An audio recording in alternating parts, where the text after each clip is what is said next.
Good morning, Mgtow brothers. The Sinister Minister's back at you once again. Hope you guys are doing well and welcome to 2018. My apologies, fellas. Getting back into the groove at work. We had a little bit of a Christmas and New Year's break, so I'm kind of getting back into the groove at the job. So I hadn't had a chance to really upload Simp Tales yet, but here it is. And I hope you find it enjoyable. I was going to say, I hope you guys made some good New Year's resolutions, but personally, I don't believe in New Year's resolutions. I think they're kind of played out. Personally, I believe in personal resolutions, and that can happen at any time. Anytime you have a moment of clarity, it could be on a April 3rd on a Tuesday, and you can have a moment of clarity and you want to make a change. Start that day. Let that be your personal resolution. Because you may not make it to see another year. So I hope you guys are on a path to self-improvement and improving yourself on all levels. It's one thing I always repeat. Before I get into Simp Tales Volume 1, a couple of things I want to mention. I told you guys this particular situation lasted 3 months. I was going to tell you the one that lasted 9 months, but that might be for another video depending on how well this one does. But this situation lasted 3 months, and it was part simp and part uncaring bitch. Let's put it that way. You'll see what I mean. All right. And you listen to the story, you come to your own conclusions, and let me know what you think. All right. Also, I want to mention I'm not complaining or bitching about women. It's just a story I'm sharing with my Mgtow brothers. Some of you may be in a similar situation. And sometimes you need to know how to nip a situation in the bud. But sometimes we like what we see, and we throw away the red flags. So let's get into it. This will take you back to 2013, around the holiday season, around December. Met a young lady on a popular dating website, Plenty of Fakes. You guys know what site I'm talking about. She was a single woman, no kids. She was a black woman. And we began conversing, and we exchanged numbers and began to talk and text and what have you. And throughout the course of our conversations, I come to find out that she's a beer lover. She loves beer. I said, okay, that's cool. You like beer. And so we agreed to meet up at a popular brewery here in the big city close to where I live, here in the South. And we met up, and I decided as a really cool gesture that I went kind of out of my way. I went to a specialty store and I bought her a 6-pack of bottled beer from around the world. They had beer from Italy and Germany and all kinds of places. So we met, and I gave her, the present. She seemed to like it. And she was an Avon rep, by the way. And I told her how much I liked cologne. I love the smell good. All right. Get your scent game guys up. Guys telling you. So if you're not getting your cologne game on, definitely do that. But anyway, and I figured she would kind of say, oh, that's so nice. You know what? I'm going to give you a small bottle of this really nice cologne for men, But she never did. But anyway, it is what it is. So we started going out, and we were going out every week, consistently every week. And I was paying, of course, every week. Every week was going out.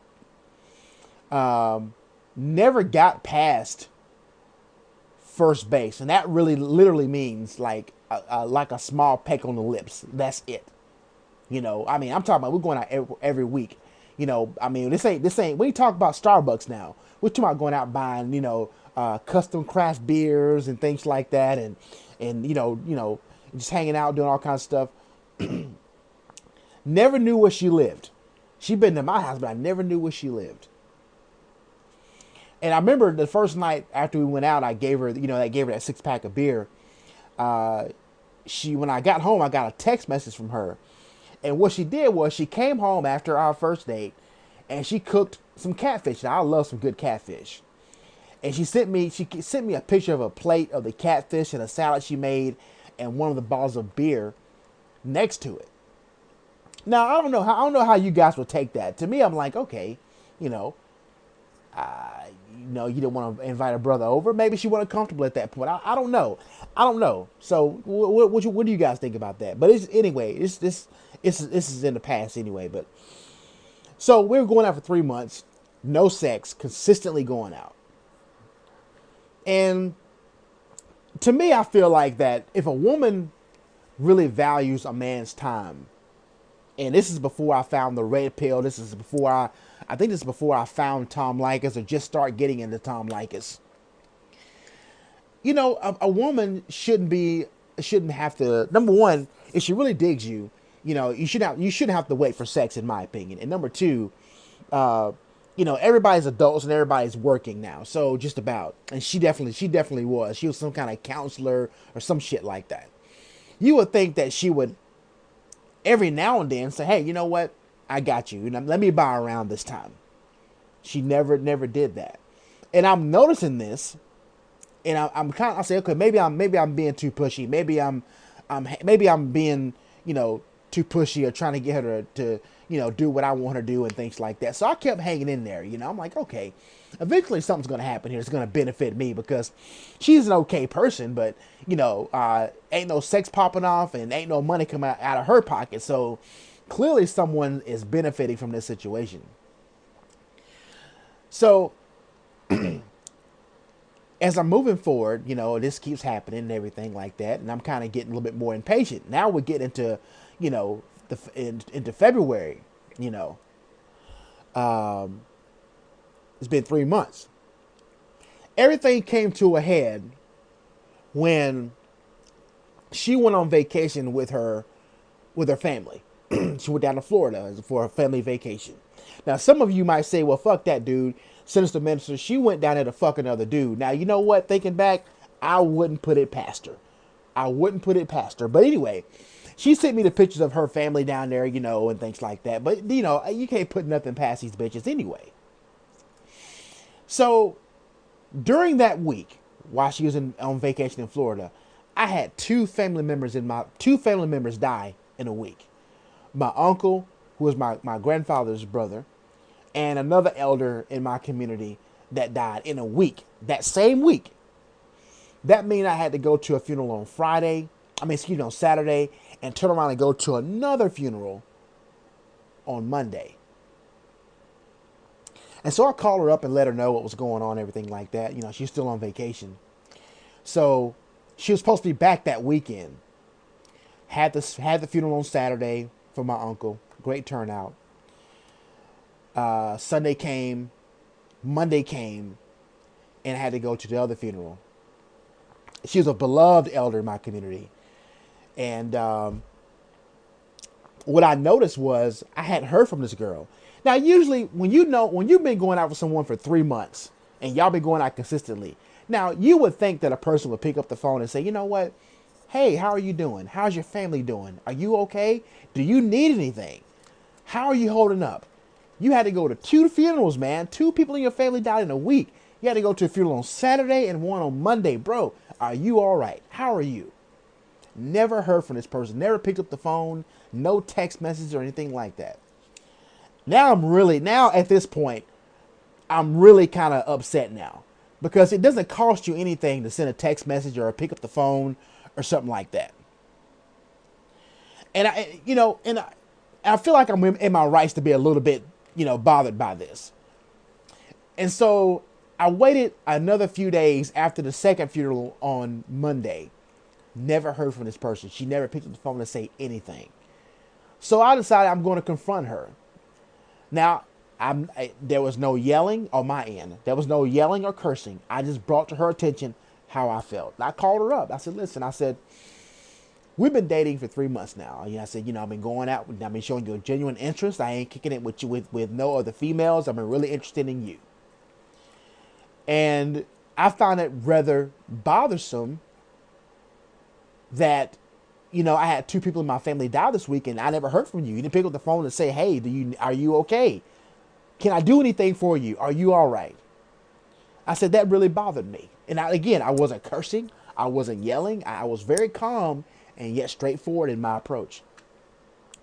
This woman snaps on me, telling me that I'm out of line and that, oh, my job is oh so stressful. I said, you know, your job ain't that damn stressful. And like I say, it only takes 1 minute to make a phone call. It takes less than 30 seconds to send a text message. Hey, how are you? Are you okay? So that's no excuse. And I think, as I recollect, we ended the conversation and she hung up on me or something like that. So when I tried to call her back, text her, call her back, she didn't answer. I messaged her on the site that we met on. She didn't answer.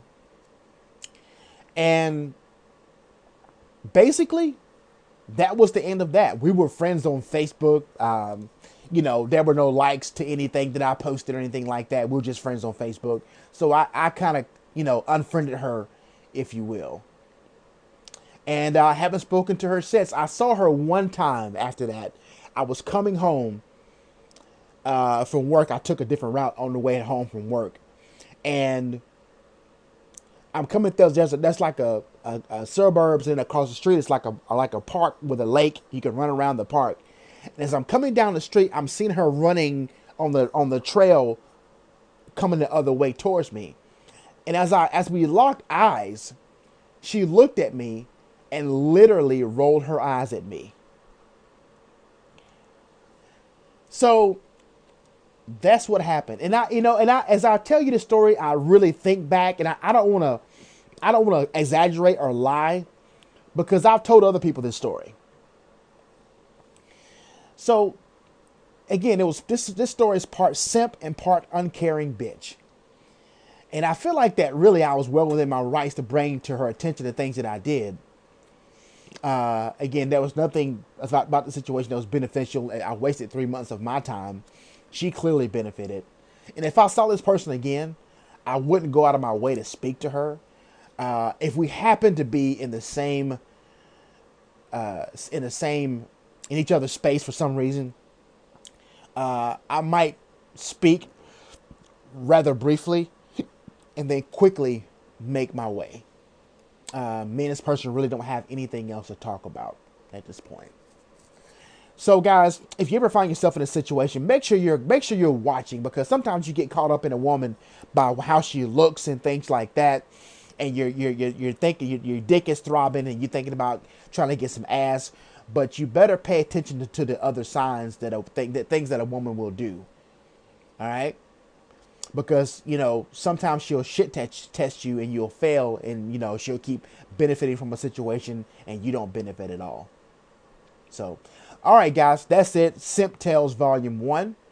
That's my story, and I'm sticking to it. Hope you guys enjoyed it. Thank you guys for listening. Stay sinister. Be on a path always to better self-betterment, self-improvement. And I will see you guys on my next video. Take care.